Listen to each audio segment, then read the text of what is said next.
मानो तो मौज है वरना समस्या तो हर रोज है।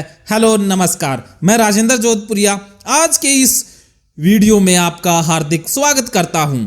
आज के इस वीडियो में जानेंगे हाइपोकोंड्रियासिस रोग भरम क्या होता है, क्या है हाइपोकोंड्रियासिस के लक्षण और इलाज कैसे होता है। हाइपोकोंड्रियासिस एक ऐसी मानसिक समस्या जिसमें किसी भी असाध्य लाइलाज बीमारी हो जाने का डर लगा रहता है या ऐसा लगता है कि कोई लाइलाज असाध्य बीमारी हो गई है।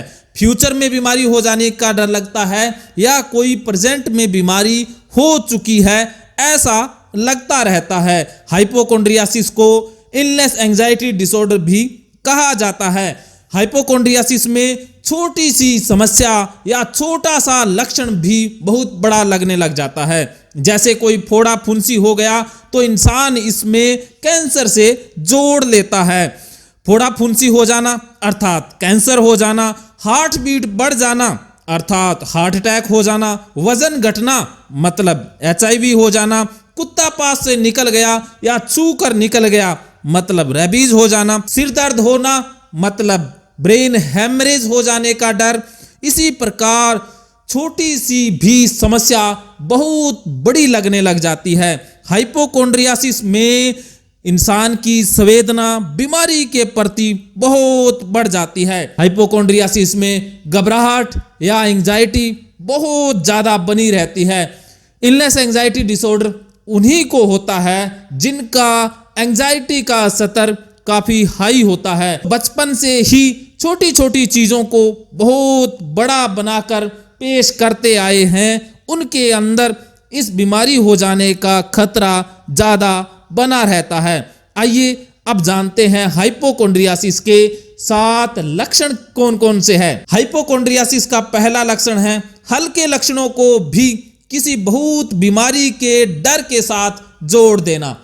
रोग भरम में ऐसा होता है कि कोई हल्का लक्षण आया, कोई शरीर में हल्की गड़बड़ हुई, उसी को किसी गंभीर खतरनाक बीमारी से जोड़ देना। हाइपोकोंड्रियासिस में जिन बीमारियों का डर बार बार बना रहता है उन बीमारियों में मुख्य है cancer, HIV, rabies, brain haemorrhage, heart attack व अन्य असाध्य बीमारी। हाइपोकोंड्रियासिस का दूसरा लक्षण है कोई लक्षण न होने के बाद भी लगना कि कोई बीमारी हो जाएगी। कई बार ऐसा होता है कि किसी भी प्रकार की बीमारी का कोई लक्षण है ही नहीं, लेकिन फिर भी पेशेंट को लगता रहता है कि उसके शरीर में कोई बीमारी तो पक्का है। घबराहट होती रहती है और घबराहट के कारण इंसान मृत्यु तक की भी कल्पना कर लेता है और जैसे ही वो डेथ की, मृत्यु की कल्पना करता है, घबराहट और बढ़ जाती है। लक्षण किसी प्रकार का है नहीं, लेकिन ऐसा लगेगा कि कोई बीमारी शरीर के अंदर है लेकिन डिटेक्ट नहीं हो रही है। ऐसे में वो डॉक्टर बार बार बदलता रहता है। तीसरा लक्षण है घबराहट होने को हार्ट अटैक समझ लेना। चौथा लक्षण है बार बार डॉक्टर से जांच करवाना, डॉक्टर बदलते रहना और रिपोर्टों का ढेर लगा देना। ऐसा रोग भरम में अक्सर होता है कि बार बार डॉक्टर के पास टेस्ट करवाने के लिए पेशेंट पहुंच जाता है, डॉक्टर भी इनसे अक जाता है और हाथ जोड़ देता है, कहने लग जाता है कि आपको कोई बीमारी है ही नहीं। वो स्टाम्प पेपर पर लिख कर भी देने को तैयार हो जाते हैं, पक्का ठप्पा लगा देते हैं। तब भी हाइपोकोंड्रियासिस के पेशेंट मानते हैं ही नहीं, वो डॉक्टर बदल लेते हैं। जैसे ही डॉक्टर बदलते हैं दूसरा डॉक्टर जांचें रिपोर्टें करवाता है और कहता है कांग्रेचुलेशन यू आर ओके, लेकिन इनके मन में कोई प्लेजर नहीं आता है, इनके मन में और दुख जन्म ले लेता है। ये और ज्यादा दुखी हो जाते हैं और सोचने लग जाते हैं कि इस डॉक्टर को भी कुछ नहीं पता है, बीमारी तो शरीर में पक्का है लेकिन ये डॉक्टर भी नहीं पकड़ पाया। इस प्रकार वो डॉक्टर बदलते रहते हैं। डॉक्टर बदलने के बाद वो शहर बदल लेते हैं, फिर वो देश भी बदल लेते हैं, दूसरे देश के डॉक्टरों से इलाज करवाने लग जाते हैं। पांचवा लक्षण है बीमारी के बाबत बात करते रहना और बीमारी से संबंधित सूचनाएं इकट्ठी करते रहना। जिनको हाइपोकोंड्रियासिस की समस्या होती है वो बीमारी के बाबत दूसरों से बात करते रहते हैं। गले में दर्द हो गया, दूसरों से पूछते रहेंगे कहीं इससे कोई गंभीर बीमारी ना हो जाए। कोई फोड़ा फुंसी हो गया, दूसरों से पूछेंगे कि कहीं कैंसर तो नहीं हो गया, वजन कम होने लग गया है, कहीं HIV तो नहीं हो गया। इस प्रकार वो बीमारी के संबंध में दूसरों से बहुत बात करते हैं। इनके मन में अधरंग होने का डर, ब्रेन हेमरेज हो जाने का डर, हार्ट अटैक का, HIV का डर बना रहता है। और ऐसा भी होता है कि पेशाब नहीं आ रहा तो इनको लगने लग जाता है कि गुर्दे खराब हो गए हैं, वजन घट गया अर्थात HIV हो गया, कुत्ता छू कर निकल गया मतलब रेबीज हो जाएगा, ऐसा इनको लगता रहता है।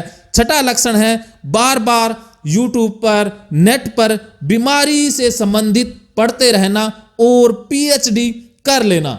जिनको भी रोग भरम की समस्या होती है वो अपनी बीमारी या बाकी बीमारियों के संबंध में नेट के ऊपर पढ़ते रहते हैं, दूसरों से पूछते भी रहते हैं, नेट के ऊपर पढ़ते रहते हैं। किसी डॉक्टर के पास जाएंगे और बीमारी के संबंध में डॉक्टर को ही बताने लग जाते हैं, उसके इलाज के संबंध में डॉक्टर को बताने लग जाते हैं।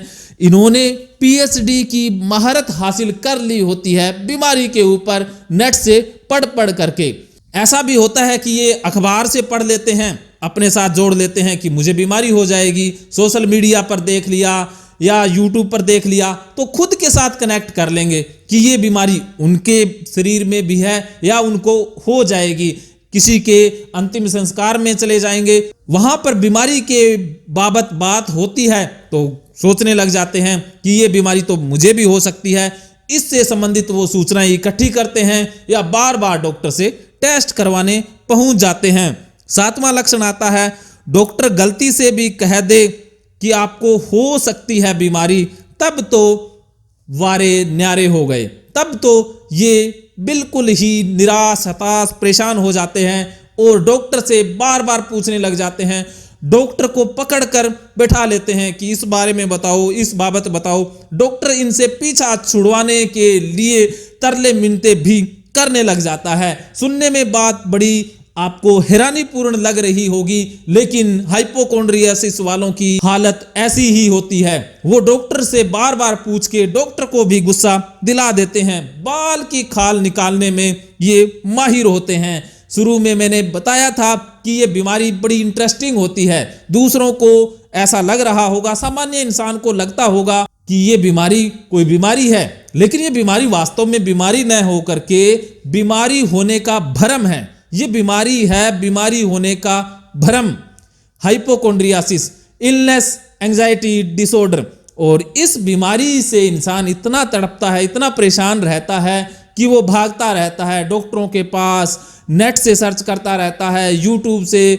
लेकिन अगर वो साइकोलॉजिस्ट की शरण में आ जाता है, काउंसलर की शरण में आ जाता है तो इलाज पक्का हो जाता है। हाइपोकोंड्रियासिस का इलाज बिना दवाइयों के और दवाइयों के साथ साइकोथेरेपी काउंसलिंग के द्वारा 100% नहीं 200% हो ही जाता है। Psychotherapies CBT, cognitive behaviour therapy, hypnotherapy, mindfulness और भागवत गीता थेरेपी के द्वारा हाइपोकोंड्रियासिस का इलाज बिल्कुल आसानी से ऑनलाइन और ऑफलाइन हो जाता है। अगर आपको हाइपोकोंड्रियासिस की समस्या है, बार बार आपके अंदर उपरोक्त लक्षण आ रहे हैं, तो आपको हाइपोकोंड्रियासिस, इलनेस एंजाइटी डिसऑर्डर, रोग भ्रम, मानसिक समस्या हो सकती है।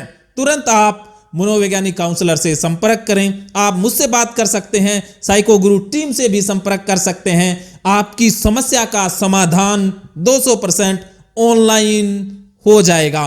मानो तो मौज है, वरना समस्या तो हर रोज है।